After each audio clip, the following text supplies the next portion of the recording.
Welcome back to Who Died Today USA channel. In the past few days, we have received somber news about the passing of extraordinary talents. Today's episode is dedicated to honoring their memory. Additionally, we will recap the stars we have recently lost. Before we begin, we kindly ask for your support. If this video or the legacies of these remarkable individuals have touched your life, please consider giving this video a thumbs up as a sign of respect and remembrance. Thank you. David Hekili Kenui Bell, a beloved actor, voice artist, and community ambassador, brought joy and authenticity to every role he touched. Born and raised in Hawaii, David's roots ran deep in the island's culture and spirit. From his early days attending Punahou and Kalani High School, to greeting travelers with warmth over the PA system at Kona International Airport, he lived a life grounded in aloha.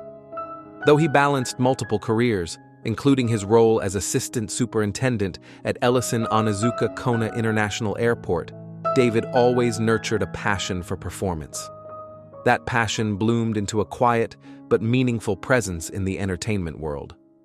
Audiences may best remember him for his recent role as the big Hawaiian dude in Disney's 2025 live-action remake of Lilo and Stitch, a light-hearted character whose charm and timing brought smiles to theater-goers across generations. He also appeared in popular television series including Hawaii 5-0 and Magnum P.I., showcasing his versatility and grounding every scene with sincerity. Behind the camera, David faced the challenges of maintaining a creative career while working full-time, all while representing his heritage with pride. With a unique ability to speak English, Hawaiian, and Pidgin, he offered a voice, literally and figuratively, for local culture in a global industry. His path was never simple, but his spirit never wavered. On June 15, 2025, David's family shared that he had passed unexpectedly from natural causes. His sister, Jaylene Kanani Bell, remembered him as a radiant, generous soul who gave unconditional love and embodied the very essence of aloha. David's legacy endures not only through his performances, but in the lives he touched, with laughter, kindness, and a steadfast love for his homeland. For those who heard his voice in airports or saw his smile on screen, David Hekili Kenui Bell remains a shining part of Hawaii's story and its heart.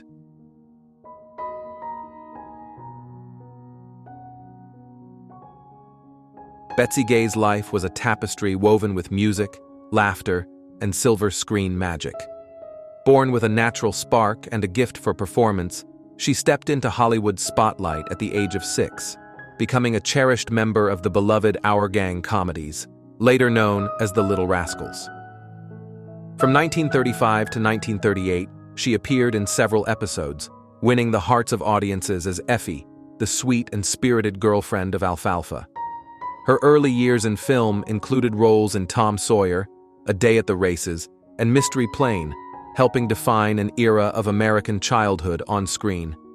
But it was in 1941, after an unexpected turn in a Columbia Pictures short, that Betsy discovered a new talent, yodeling.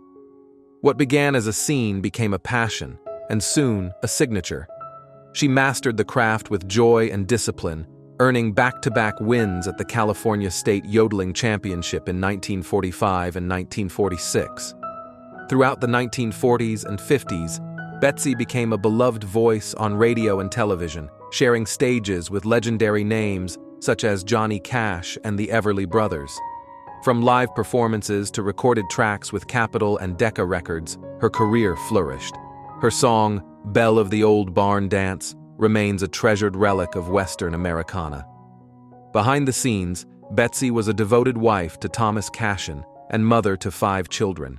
She brought the same warmth and charm to her family that she gave to every audience. Her love for the arts never waned, and she continued performing into her later years, including an appearance at the final Little Rascals reunion in 2014. On June 13, 2025, Betsy passed peacefully in Bakersfield, California, surrounded by love.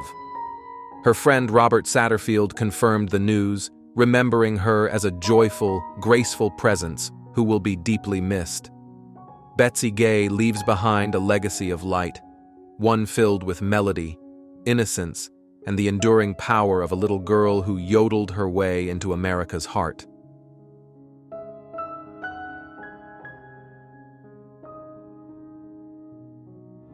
Breaking news!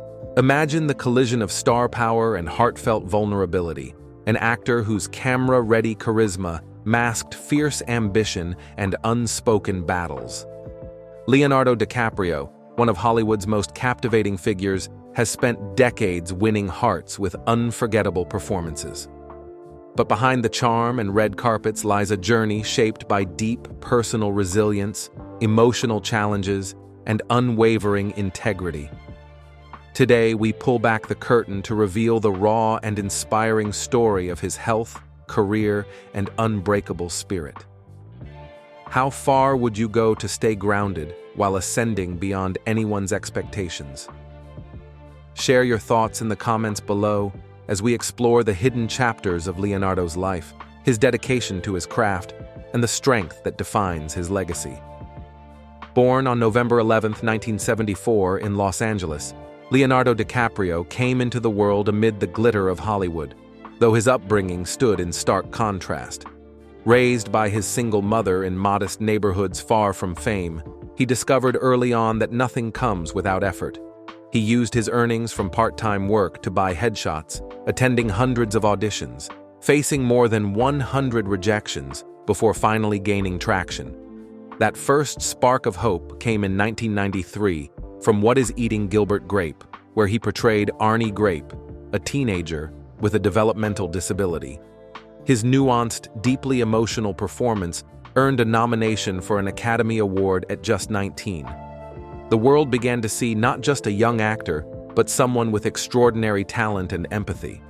The turning point came in 1997 with Titanic, when DiCaprio embodied Jack Dawson, the lovable drifter whose romance with Rose resonated across the globe. The film grossed more than $2 billion, and overnight, he transformed into a cultural icon. The world fell for his smile, his energy, his boyish sincerity. Yet this massive success came with its own weight. The risk of being labeled simply a handsome lead, typecast as young and charming. The choice he faced was clear: stay in that safe space, or venture into unknown artistic territory. Rather than rest on the accolades and broad appeal, Leonardo chose to reinvent himself. He founded Appian Way Productions and began selecting roles that challenged both his range and his image. In The Aviator, 2004, he immersed himself in the character of Howard Hughes, an obsessive genius consumed by innovation and tormented by inner demons. The role demanded exacting precision and emotional depth, prompting him to explore Hughes's mannerisms, compulsions, and psychological battles. The performance was critically celebrated and also illuminated Leo's own lifelong struggle with obsessive-compulsive disorder, a condition he had quietly navigated since childhood. Over the years, he continued to defy expectations through projects like Gangs of New York, Inception, Django Unchained, and The Wolf of Wall Street. These roles marked his refusal to be confined to a single image. They were complex, morally ambiguous, and often uncomfortable. He seemed to thrive in spaces where others might fear to go. That relentless drive led to The Revenant in 2015, arguably the most grueling role of his career. Portraying fur trapper Hugh Glass in an unforgiving wilderness, Leonardo lived the suffering he would portray. He strode through sub-zero rivers, endured punishing cold, slept inside animal carcasses, and even ate raw liver to capture the film's brutal reality. His answer to censors who worried for his safety was simple: only the truth of the story mattered. And when he won the Academy Award for Best Actor in 2016, it felt less like validation of fame and more like acknowledgement of a journey forged through fire, snow, and tears. But while the world watched him conquer physical extremes, Leonardo continued to wage a subtler private battle with mental health. His obsessive-compulsive tendencies manifested in rituals like avoiding cracks, or repeating steps until they felt right. He has shared how he quieted those spirals with an inner mantra: "It is simply not worth it." He never advertised himself as a spokesperson for mental wellness, but the quiet strategies he embraced, mindful breathing, vigorous exercise, moments away from the spotlight, revealed a man deeply attuned to his own fragility.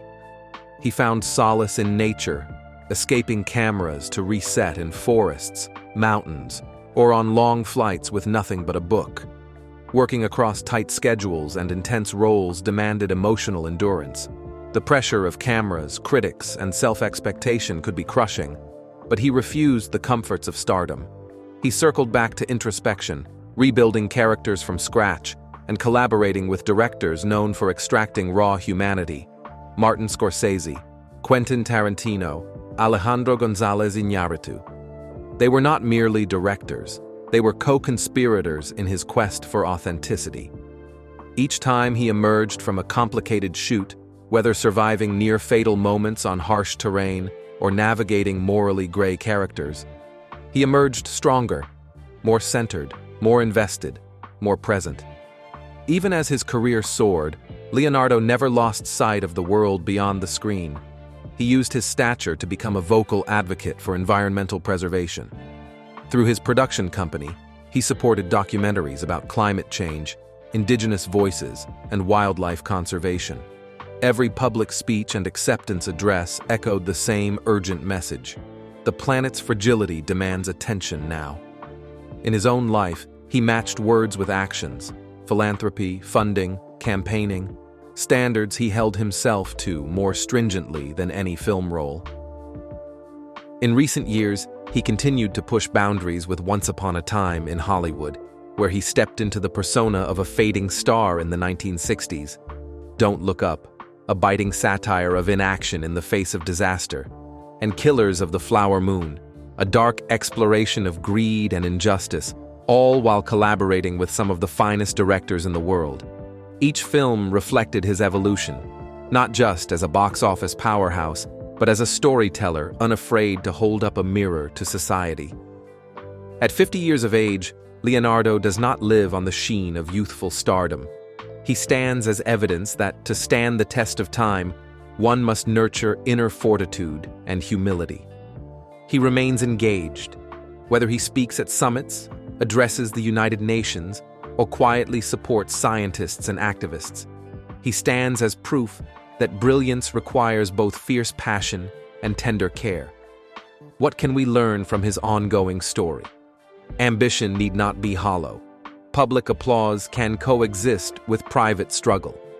Resilience nurtures authenticity, and raising the bar for mental and emotional care is not optional, it is vital. Leonardo's mindfulness, his mountain retreats, his open acknowledgement that emotional fitness matters, these remind us that caring for ourselves is not weakness, but essential strength. Leonardo DiCaprio invites us to ask ourselves, what burdens lie beneath our own exterior? What battles do we fight alone? His transformation from teenage icon to complex artisan is no mere career trajectory. It is a chronicle of self-discovery, of mettle and compassion, survival and reinvention. Each time he steps into a role, we do not just witness art, we witness a soul marked by history reaching for honesty. If this story moves you, by its raw emotion, its artistic bravery, its silent lessons on mental tenacity, share with us. Let us build a corner of reflection in the comments, celebrating not only triumph, but tenacity, compassion, and the quiet power of perseverance. Tell us your favorite Leonardo performance, or how you have found your way through private darkness to emerge with truth intact. If this article resonated, you are invited to like, subscribe, and stand with us as we shine a light on the humanity behind the legend. Join us next time as we dive into other lives defined by resilience, creativity, and emotion. Leonardo DiCaprio remains a living testament to transformation, the belief that to shine brightly in the world, we must first navigate the shadows within. His legacy is more than a collection of roles. It is a blueprint for living with integrity, curiosity, and unyielding heart. As the cameras dim and the crowds disperse, that is where his greatest performance continues. In the quiet courtroom of the soul, where courage and care endure long after the final scene fades.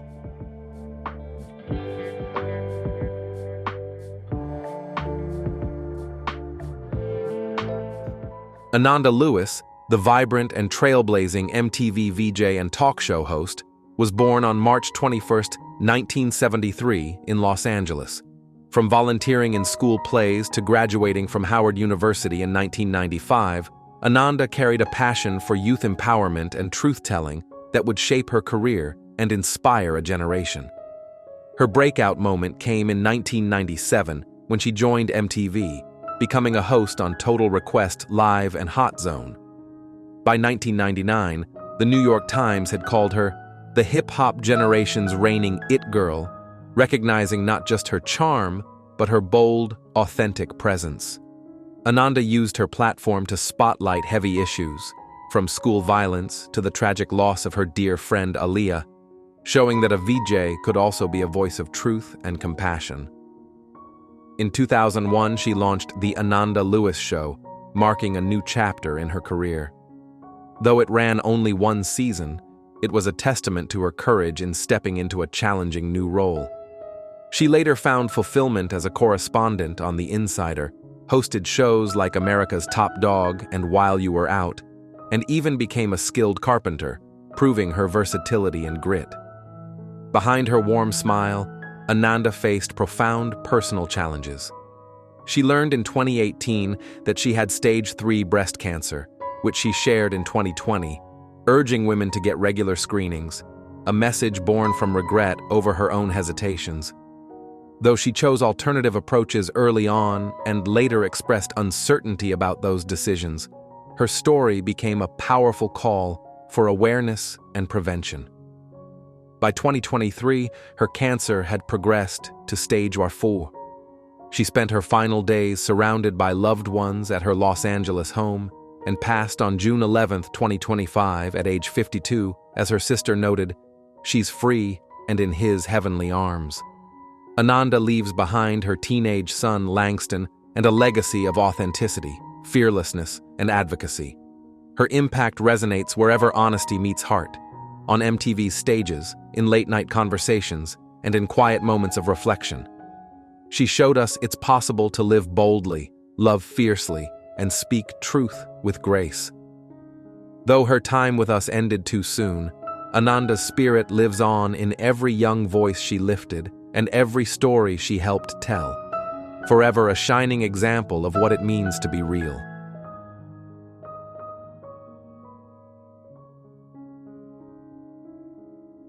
Val Kilmer, the unforgettable actor whose presence lit up screens across genres, was born on December 31, 1959, in Los Angeles.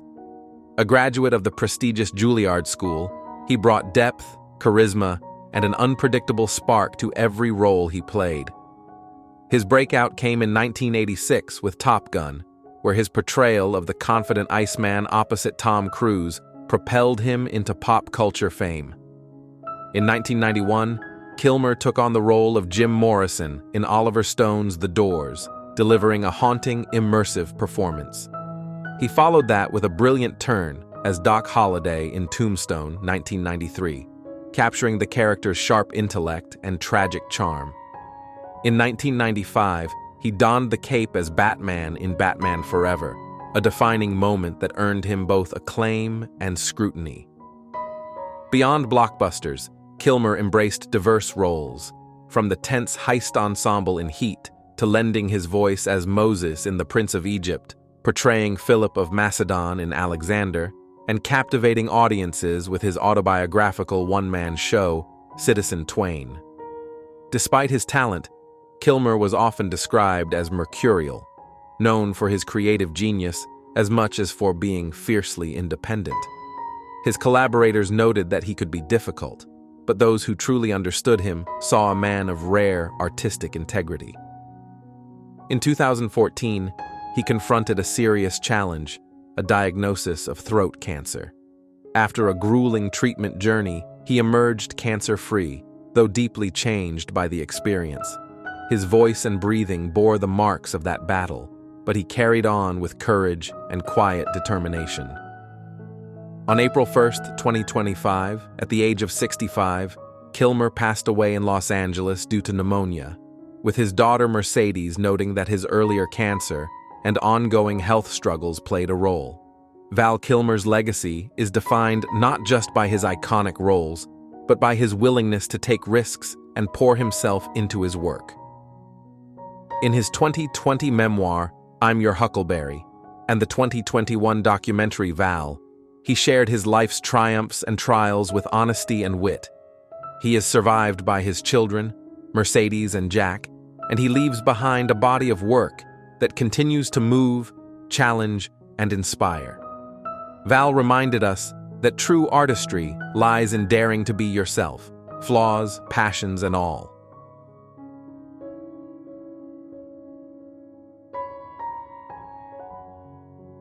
Gena Rowlands, the radiant icon of American independent cinema, was born on June 19, 1930, in Madison, Wisconsin.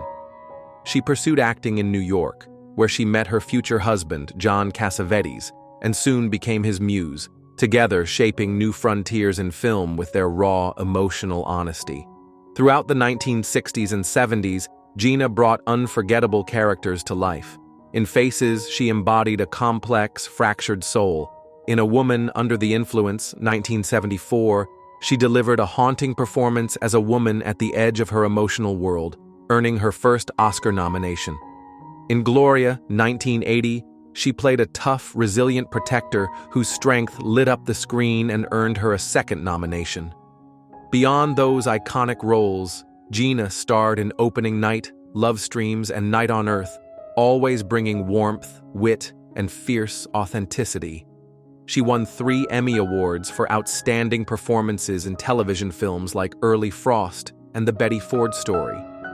Even in The Notebook, 2004, directed by her son Nick, she conveyed quiet dignity as a grandmother living with Alzheimer's, reminding us that life's deepest truths often lie in everyday moments. Her courage extended beyond her art. In her later years, she faced Alzheimer's with grace, surrounded by family and supported by her 2 sons. Though the disease quietly dimmed her brilliance, it could not dim the light of her spirit. Gena left us at age 94, at her home in Indian Wells, California, embraced by loved ones. She lived a life defined not by glamour, but by deep emotional honesty, a legacy of gentle strength, real love, and fearless vulnerability.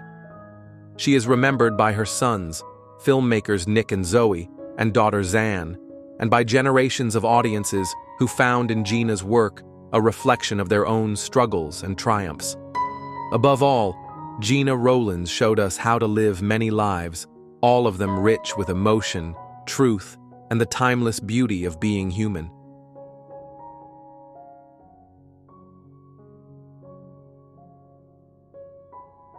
Chris Robinson, the beloved actor best known as Dr. Rick Weber on General Hospital, was born on November 5, 1938, in West Palm Beach, Florida. He began his entertainment journey in the late 1950s, taking on uncredited film roles and doing stunt work before landing guest spots on shows like Gunsmoke, Combat, and Perry Mason. These early roles showcased his dedication and versatility, setting the stage for a lifelong career. In 1978, Chris found his defining role when he joined General Hospital as Dr. Rick Weber, a key member of the iconic Luke and Laura love triangle. His portrayal captured the hearts of viewers, and his presence left an indelible mark on daytime television. A memorable moment from 1985 saw him become the face and voice of Vicks Formula 44, delivering the unforgettable line, "I'm not a doctor, but I do play one on TV." This brought unexpected fame, though his spokesperson role later ended under legal strain. After leaving General Hospital in 1986, Chris continued his soap legacy with a powerful stint on The Bold and the Beautiful, where he portrayed Jack Hamilton for 3 years.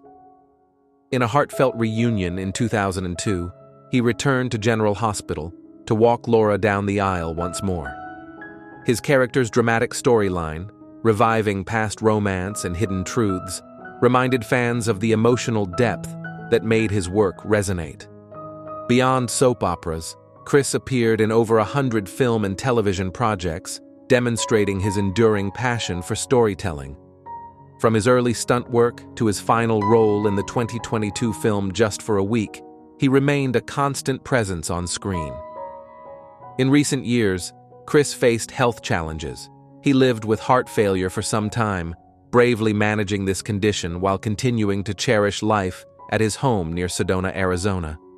Surrounded by his wife of 14 years, Jackie, his sons, Shane, Kobe, Christian, Taylor, Christopher, Lance, and Rob, and his grandchildren, Ivy, Ava, Davy, Brooks, and Knox, Chris passed peacefully in his sleep on June 9, 2025, at the age of 86. Chris Robinson's legacy lives on in the love he inspired, among co-stars, viewers, and family. His warmth, talent, and resilience remind us of the power of connection, between characters and audience, between past and present, and within every heart he reached.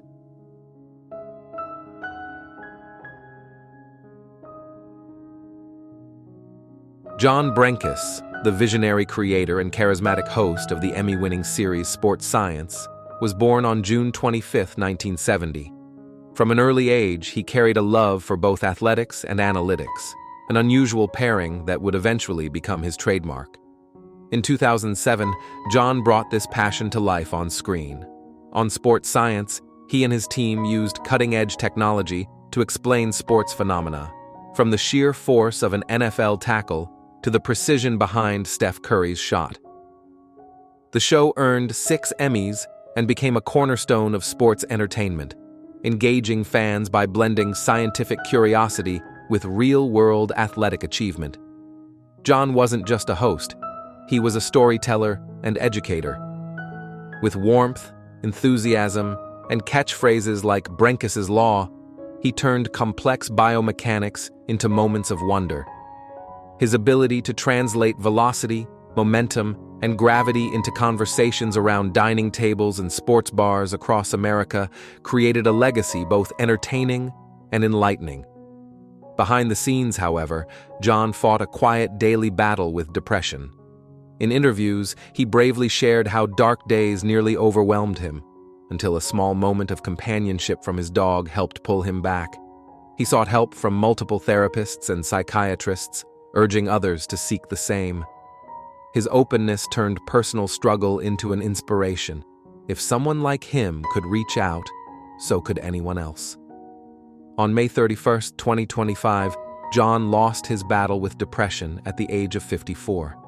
His family and friends ask for privacy during this difficult time, but also encourage anyone facing similar struggles to reach out for help. John is survived by his wife, children, and countless fans who learned that science can deepen our appreciation for sport and for life itself. His legacy is vibrant, a testament to curiosity, courage, and the power of sharing your story. He showed us that true strength lies not only in muscles or medals, but in vulnerability, connection, and hope.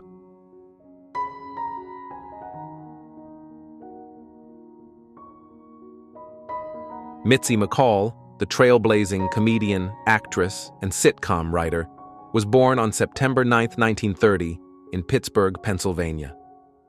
From her earliest days, her vibrant presence lit up any room, whether on stage at the Pittsburgh Playhouse or hosting kiddie TV in the early 1950s.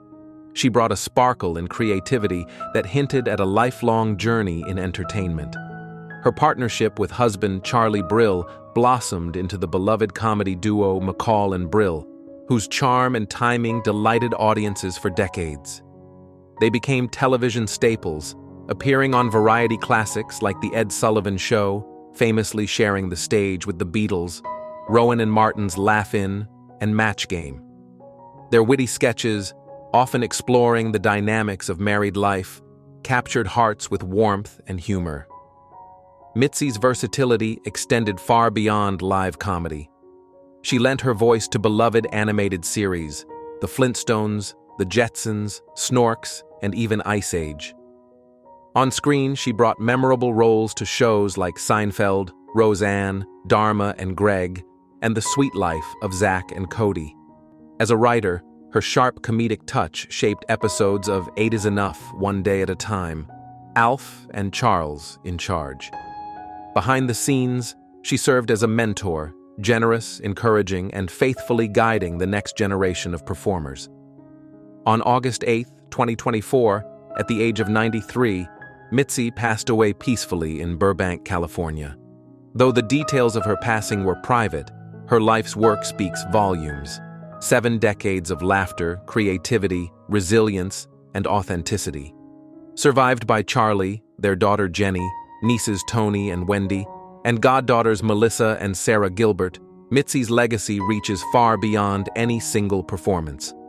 In her work and presence, she showed us that humor could heal, friendship could endure, and shared stories could foster connection. Mitzi McCall reminded us that comedy is not just about jokes, it's about heart. She made us laugh, think, and remember that lifelong friendship and honest storytelling are gifts to be treasured. In her warmth and wit, she leaves a legacy that will continue to uplift and inspire for generations to come.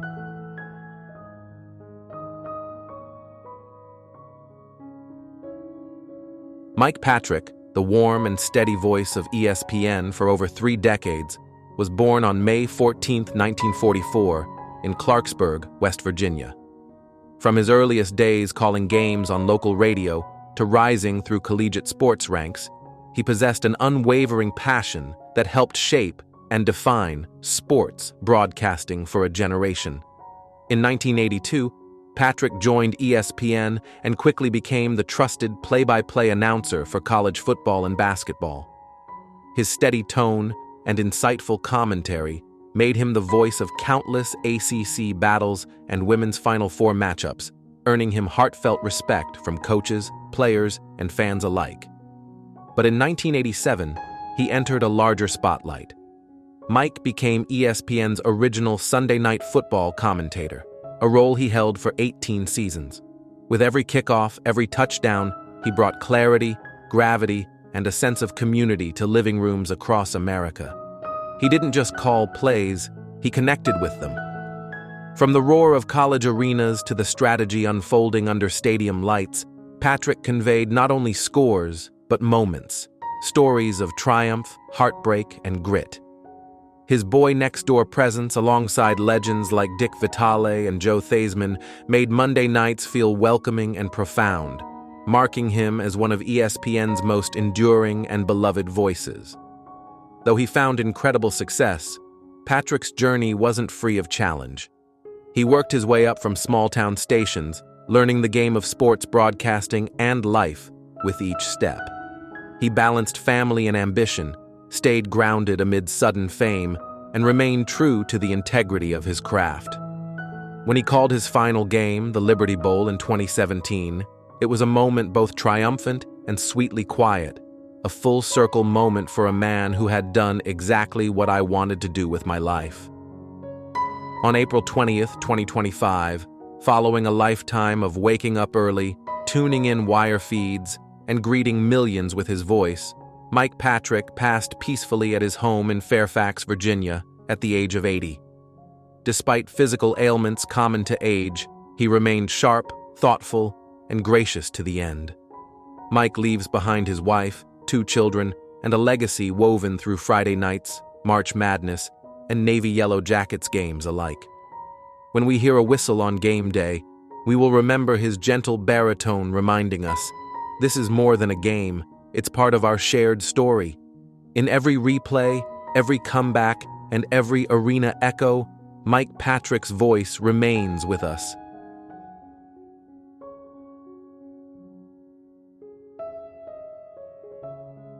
Larry Tamblyn, the energetic keyboardist and co-founder of the garage rock legends the Standells, was born in Los Angeles on April 14, 1942. The younger brother of actor Russ Tamblyn and uncle to actress Amber Tamblyn, he charted his own course, one defined by passion, creativity, and an enduring musical spirit. In 1962, Larry joined forces with Tony Valentino and Jody Rich to form what would become the Standells. He coined the name during long waits for gigs. We were always standing around, so we became the Standells. As the band's musical engine, Tamblyn helped shape their raw, gritty sound that resonated with listeners everywhere. While drummer Dick Dodd delivered vocals on their iconic 1965 hit, Dirty Water, Larry's keyboard riff and stage energy became inseparable from the song's charm. Slider to number 11 on the Billboard Hot 100 in 1966, the song became a Boston anthem, blaring through Fenway Park whenever the Red Sox triumphed, and earned a place among the 500 songs that shaped rock and roll.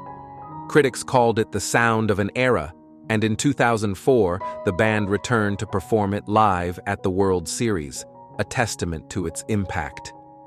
Beyond their anthem, the Standells released cult favorites like Sometimes Good Guys Don't Wear White, and made quirky appearances on the Munsters and in 60s-era films. Tamblyn's creative spark also fueled his solo career and a successful 2009 revival of the band, culminating in the album Bump in 2013 and his induction into the California Music Hall of Fame. On March 21, 2025, Larry passed away at the age of 82. Though the cause was not disclosed, fans and family remember him as a lively spirit who never stopped making music. He leaves behind his brother Russ, daughters, and an entire generation of garage rock enthusiasts who continue to play his songs. Larry Tamblyn wasn't just a musician, he was a pioneer. He showed us that with a few chords, an open heart, and unrelenting energy, a song can become a cultural landmark. Every time Dirty Water fills a stadium, we hear Larry's bright keys and feel his abiding legacy.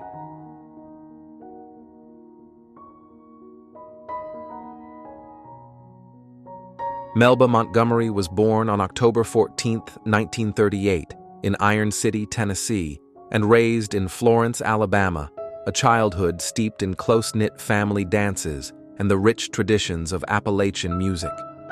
From singing in church with her brothers to mastering the banjo and guitar, Melba's roots laid the foundation for a remarkable musical journey. At age 20, she captivated audiences in a Nashville talent contest judged by Roy Acuff, leading to a tour with his review. But it was the moment that changed everything. When George Jones heard her voice in 1963 and invited her to record duets for United Artists. Their first single, We Must Have Been Out of Our Minds, written by Melba, soared to number 3 on the country charts and set the tone for a decade of harmony-rich hits like Let's Invite Them Over and What's in Our Heart. Jones later described her as a down-to-earth, hardcore country singer, and together they helped make duets a staple of the genre. Still, the spotlight didn't dim Melba's own light. In 1974, she topped the charts with No Charge, a moving tribute to motherhood. Hits like Angel of the Morning and Don't Let the Good Times Fool You solidified her presence as a solo artist. Yet she remained a sought-after duet partner, collaborating with Gene Pitney and Charlie Louvin, and influencing stars like Patti Loveless and George Strait, the latter finding success with Melba's song, What Do You Say to That? Throughout the 1990s and beyond, Melba focused on songwriting, crafting enduring hits for country legends, and releasing her final album, Things That Keep You Going, in 2010. She retired from performing in 2015, following the loss of her husband of 46 years, Jack Solomon, but continued writing from her beloved Nashville home. On January 15, 2025, after a long battle with dementia, Melba passed away at age 86. Her daughter shared that Melba was an incredibly talented, kind, and generous woman, and that she had reunited in spirit with her husband. Though she faced the difficulties dementia brought, her voice, both literal and lyrical, remained clear and resonant. Melba Montgomery's legacy is one of deep emotion, authentic storytelling, and those unforgettable harmonies that touched hearts across generations. Her work shaped country music's duet tradition, and her solos spoke the universal truths of love, family, and resilience. Fans who hear a heartfelt duet today will hear her influence and feel the warmth of a voice that will always belong to country music's greatest moments.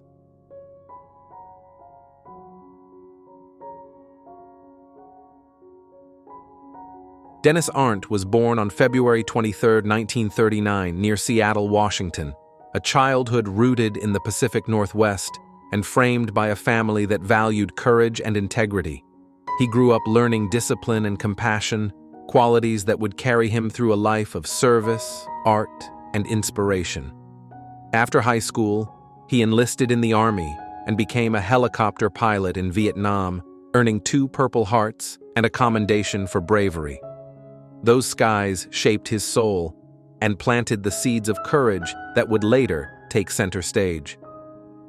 Following his return, Dennis earned scholarships at the University of Washington and even flew helicopters in Alaska. But theater called. In the early 1970s, he joined Seattle's vibrant acting community, co-founding the Intiman Theater and spending decades performing with the Oregon Shakespeare Festival in leading roles such as King Lear, Prospero, and Othello. His commanding presence on stage reflected a lifetime of exploration of both the world and the human spirit. While Dennis graced regional theaters for over 4 decades, television found him in the late 1980s. Audiences recognized him on acclaimed series like L.A. Law, Picket Fences, The Practice, and Grey's Anatomy, where his quiet wisdom and empathy shone through characters who often carried more than just dialogue. On film, he delivered memorable supporting moments, including a subtle interrogation scene in Basic Instinct. Yet Dennis's most extraordinary breakthrough came late and beautifully. At age 77, he stepped onto Broadway in Simon Stevens' 2-person play Heisenberg, starring opposite Mary Louise Parker. Critics hailed their chemistry as irresistible, celebrating this tender romance between a reserved septuagenarian and a spontaneous young woman.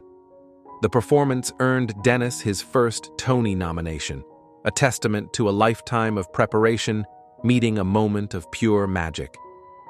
Dennis passed away on March 25, 2025, in his Ashland, Oregon home at 86. Although the cause wasn't confirmed, his wife Majee and 7 children mourned a man who lived fully, on battlefields, in rehearsal halls, and in the hearts of anyone who saw him perform. Facing illness and age with the same grace that defined his life, he personified resilience, passion, and heartfelt storytelling. Dennis Arndt's legacy is one of constant reinvention, from soldier to Shakespearean, from television character to Broadway revelation. In every role, he brought warmth, dignity, and humanity.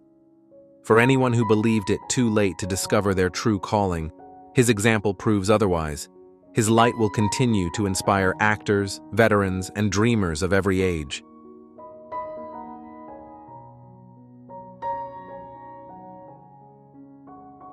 Cora Sue Collins was born on April 19, 1927, in Beckley, West Virginia, and by age 4, she was already gracing the silver screen in The Unexpected Father. Over the next decade, she appeared in nearly 50 films, often portraying the youthful versions of Hollywood icons like Greta Garbo, Claudette Colbert, Norma Shearer, and Myrna Loy. Garbo herself took Collins under her wing twice, casting her in Queen Christina and Anna Karenina, a rare honor that marked her as a true child star. Yet behind the glitz and glamour, Cora Sue's early years in Hollywood were filled with loneliness, long hours, and adult pressures far beyond her age. Though admired in costume fittings and on set, she found the experience isolating, and by 1945, at just 18, she courageously chose to step away from the industry. She walked away from fame to protect her heart and reclaim her youth. Away from the spotlight, Collins built a life rooted in love, family, and quiet joy. She married 3 times and became a devoted mother to 3 children.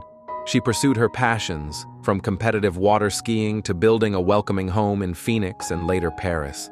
Surrounded by family and friends, she even hosted famed guests like Liberace.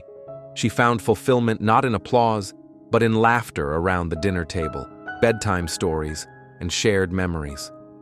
She often reflected that anonymity and motherhood gave her a sense of peace Hollywood never could. On April 27, 2025, Cora Sue Collins passed away at her Beverly Hills home from complications after a stroke. She was 98 years old. She leaves behind a daughter, a son, a stepdaughter, 5 grandchildren, and 5 great-grandchildren, each of whom will carry forward her warm spirit and humble grace. Her journey, from child actress embraced by legends to brave young woman stepping away to cherished matriarch, speaks to resilience, self-respect, and the quiet heroism of choosing one's own path. Cora Sue Collins didn't just shine on screen. She chose a life illuminated by integrity, love, and purpose. That legacy, quietly powerful, will long resonate in the hearts of those who knew her, and in the story she such beautifully shaped.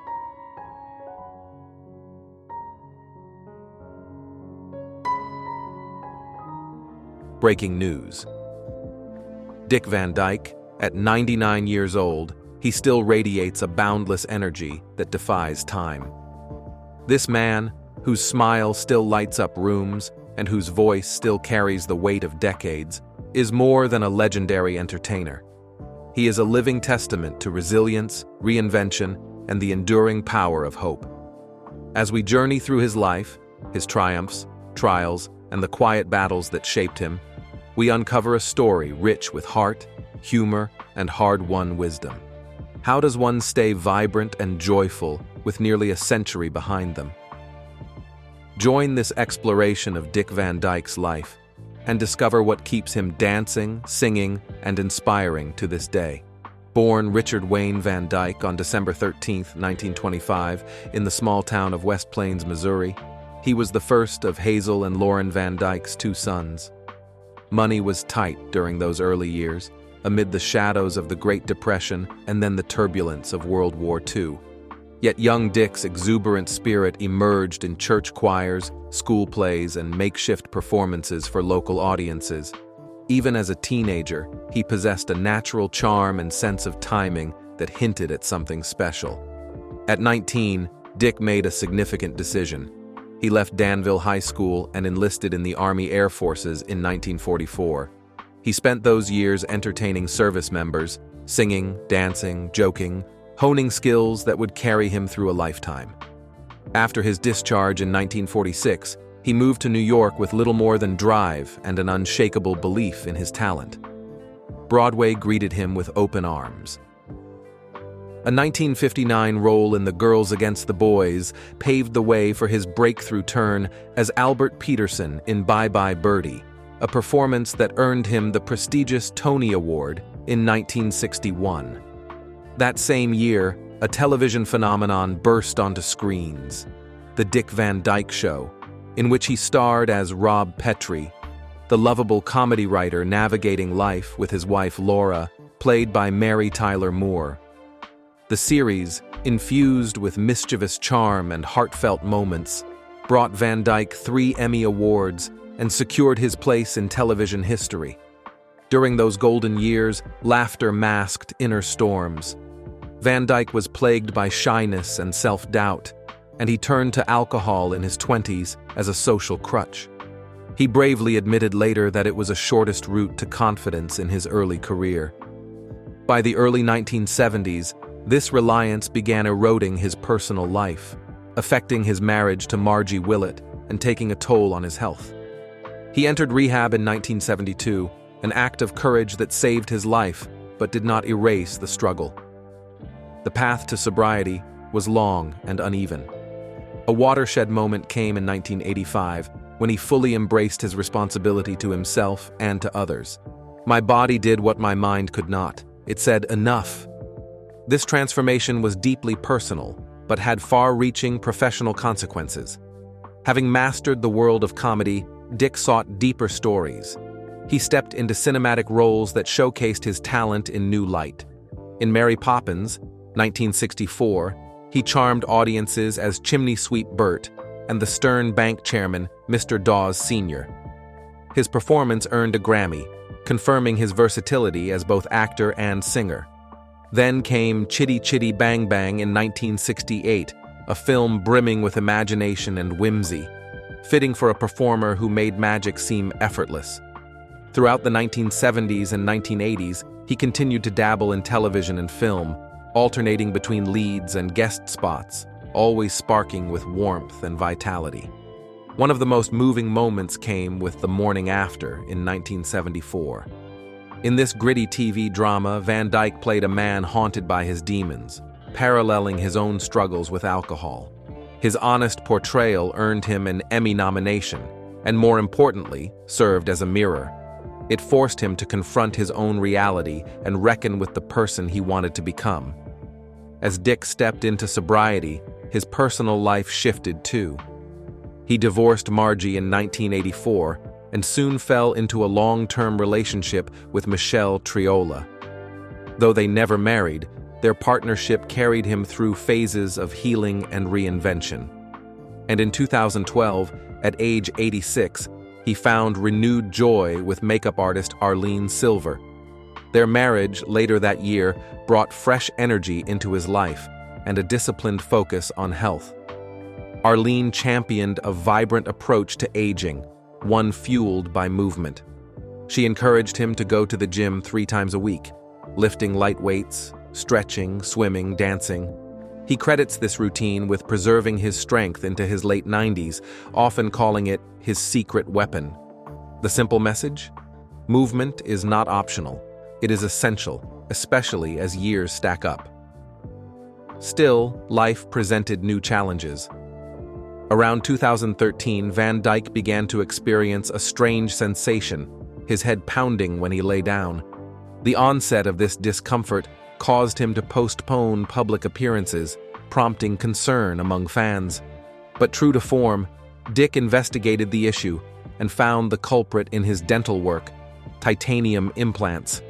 He adjusted, continued onward, and never let the setback dampen his spirit. Even as he approached 100, Van Dyke continued achieving new heights. In 2018, he reprised his role in Mary Poppins Returns, delighting audiences with a nostalgic charm that felt both familiar and fresh.